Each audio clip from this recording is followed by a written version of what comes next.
તમારું સ્વાગત છે. તો આપણે આજે વાત કરવાના છે તો જે ઇન્સ્ટાગ્રામમાં જેવો તમે સપોર્ટ આપ્યો છે એ જ રીતે તમે યુટ્યુબમાં પણ સપોર્ટ આપજો. જેમ કે આજે મારા પહેલી વખત મારા વિડીયોમાં 13K વ્યૂ આવે છે. તો જેવો આવી રીતે તમે સપોર્ટ કર્યો તમારો આભાર. અને તમે જેવો એમાં સપોર્ટ આપ્યો ને ઇન્સ્ટાગ્રામમાં, એવો જ સપોર્ટ તમે યુટ્યુબમાં પણ બતાવો. લાઈક કરો, ફોલો કરો, શેર કરો. આપણા ફેસબુકમાં પણ આપણી ચેનલ છે, એમાં 1800 ફોલોવર છે.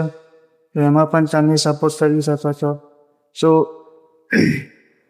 ના બનાવવાના બીજા બધાના બોનસ છે, તમે પણ બનાવો બ્લોગ. તમે જો આજે બ્લોગ બનાવશો તો કાલે તમારે કામ લાગશે બધું.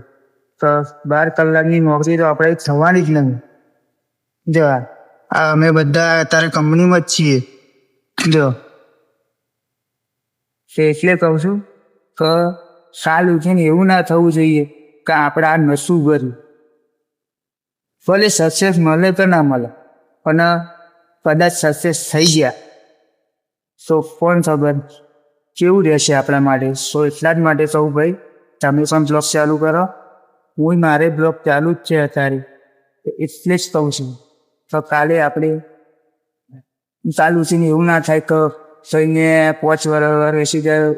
હા ભાઈ અગા નીકળી ગયો એટલે હું આ કદાચ અહીંયા કર્યું હોત તો હું અત્યારે આની જગ્યા પર હોત. તો એ વિચાર્યા પછી અત્યારે જ તમે બ્લોગ ચાલુ કરતો તો તમે પણ અગા રહેશો, હું પણ તમને સપોર્ટ કરીશ, તમે પણ સપોર્ટ કરશો, તો બધા અગા રહેશું. શું કહેવું ભાઈ તમારે કિરણભાઈ? હાલો ભાઈ. હા, 12 કલાકની નોકરી થાય છે. કાઢવું પડે 8 કલાકની મળે તો અમને કહેજો. હા બધા કહે તો 12 કલાકની નોકરી નહીં જતી. તો બ્લોગ ચાલુ એટલા માટે કહું છું તો બ્લોગિંગ તમે ચાલુ કરાવો. સપોર્ટ તો ધીમે ધીમે મળશે, એકદમ તો આપણે ઊંચા આબલા મૂળવા જઈએ તો નહીં મળે. બરોબર? તો તમે અત્યારે ગમે તે રીતે બ્લોગ ચાલુ કરીશો. તો જો અમે આ બધી જો અમારા પેપર કંપની છે, તો એમાં હું પણ અત્યારે 12 કલાકની જ નોકરી કરું.